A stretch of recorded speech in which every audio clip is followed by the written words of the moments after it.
अस्सलाम वालेकुम प्यारे दोस्तों, जुल्फी नॉलेज लैंड वर्ल्ड में खुश आमदीद। सुल्तान सलाउद्दीन अय्यूबी रहमतुल्लाह अलैह फिर इन मुहाफिजों को तलब किया जिन्होंने एक फिदाई को खुदकशी करते देखा था और बार बार वो अल्फाज दोहराने के लिए कहा जो मरने वाले ने अपनी जबान से अदा किए थे। इन अल्फाज को अच्छी तरह ज़हन नशीन कर लेने के बाद यूसुफ सलाउद्दीन फ़कीह ज़ियाउद्दीन ईसा की खिदमत में हाजिर हुआ और बड़े राजदाराना अंदाज में पूरा वाक़या सुनाने के बाद खुदकशी करने वाले हमला आवर के आखिरी अल्फाज दोहराते हुए बोला, शेख मुझे बताइए इन अल्फाज का क्या मफहूम है और मरने वाले ने किसको पुकारा था। यूसुफ सलाउद्दीन की गुफ्तगू सुनकर कुछ देर के लिए फ़कीह ज़ियाउद्दीन के चेहरे पर खौफ का रंग उभर आया और वो बहुत ज्यादा परेशान नजर आने लगे। क्या हुआ शेख? ज़ियाउद्दीन ईसा की ये कैफियत देखकर यूसुफ सलाउद्दीन भी कुछ घबरा सा गया। वो लानत ज़दा लोग तुम तक पहुँचने में कामयाब हो गए थे। फ़कीह ज़ियाउद्दीन ईसा ने बहुत उदास लहजे में कहा, अल्लाह इन दोनों जानिसारों की मग़फ़िरत करे जो तुम्हारी ढाल बन गए। इसके बाद फ़कीह ज़ियाउद्दीन ने यूसुफ सलाउद्दीन को हसन बिन सबा,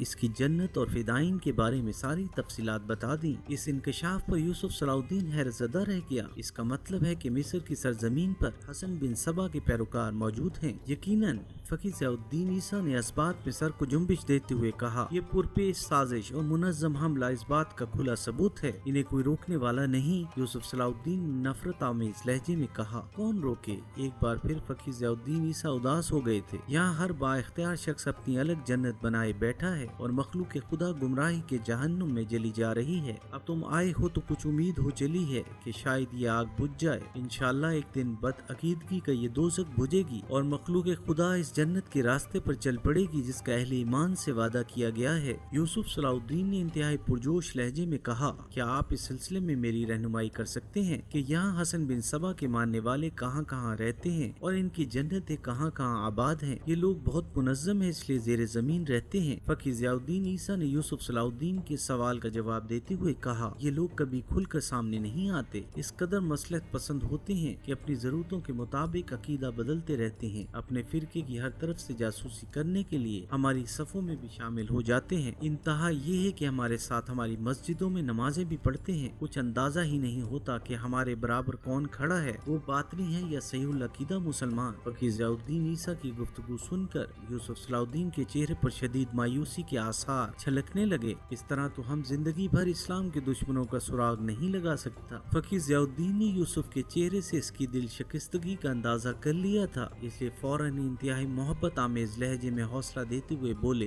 मेरे रूहानी फर्जंद, इतनी जल्दी हिम्मत न हारो, बस पूरी सच्चाई से इनकी तलाश जारी रखो। अल्लाह अपनी लाजवाल ताकत के हर जाविये इजहार पर कादिर है। एक दिन वो खुद ही पुकारेंगे कि हम यहाँ छुपे हुए हैं। मैं बदगुमानी और तोहमत तराजी से डरता हूँ, लेकिन मुझे यकीन है कि अमीर अबू जाफिर और अमीर अली नासरी बातनी फिरके से ताल्लुक रखते हैं, मगर मुश्किल ये है कि बातनियों में भी कई फिरके हैं, इसलिए मैं नहीं जानता कि अबू जाफिर और अली नासरी का ताल्लुक हसन बिन सबा की जमात से है या नहीं। ये दोनों उम्र इंतहाई जमाना साज और फितना परवर हैं। अगर इनका बस चले तो अपनी छोटी सी इमारत बचाने के लिए सलीबियों को मिस्र पर हमला करने की दावत दे दें। एक जमाने में ये दोनों गद्दार शादिर के हम नवा थे, मगर जब शादिर की गर्दिश का जमाना शुरू हुआ तो इन्होंने हवाओं का रुख पहचान कर इसका साथ छोड़ दिया और भरे दरबार में खलीफे आज़द के पांव पकड़कर अपने गुनाहों की माफी मांग ली। में इन दोनों की हरकत और सकनात पर गहरी नजर रखना और अगर कभी ये अपनी बात मनवाने के लिए कसम भी खा बैठे तो इनका हरगिज एतबार न करना। फ़कीह ज़ियाउद्दीन ईसा से तवील गुफ्तगू के बावजूद हसन बिन सबा के मानने वाले ग्रोह का पता तो नहीं चल सका, मगर यूसुफ सलाउद्दीन पर अमीर अबू जाफिर और अमीर अली नासरी की मुनाफिकाना शख्सियत बेनकाब हो गई। फिर यूसुफ सलाउद्दीन ने तन्हाई में अपने मोतमिद खास अमीर अजीजुद्दीन से मशवरा किया। अमीर अजीजुद्दीन यूसुफ सलाउद्दीन से उम्र में भी बड़ा था और बहुत ज्यादा सियासी सूझबूझ भी रखता था। इस संगीन मामले के हर पहलू पर तवील गौर व फिक्र के बाद इसने यूसुफ सलाउद्दीन को मशवरा देते हुए कहा, मेरे ख्याल में अबू जाफिर और अली नासरी को आजमाने का यही तरीका है कि मरने वाले को इनके आदमी साबित कर दिया जाए। हम ये बात किस तरह साबित कर सकते हैं जबकि हमला आवरों में से कोई भी जिंदा नहीं बचा है? यूसुफ सलाउद्दीन ने बड़े ताज्जुब के साथ सवाल किया कि इन दोनों के नाम फरमान जारी किया जाए कि वो कसर ज़रात आकर اپنے آدمیوں کی لاشیں لے جائیں۔ امیر عزیز الدین نے اپنی بات کی وضاحت کرتے ہوئے کہا، اگر ابو جعفر اور علی ناصری لاشیں دیکھ کر گھبرا جاتے ہیں تو انہیں فوراً گرفتار کر لیا جائے، پھر ہم اپنی تحقیق کا سلسلہ آگے بڑھا سکتے ہیں۔ یہ ایک نہایت گہری چال تھی جسے یوسف صلاح الدین نے آزمانے کا فیصلہ کر لیا۔ باربک ابو جعفر اور علی ناصری کو اپنے آدمیوں کے مارے جانے کا نہایت قلق تھا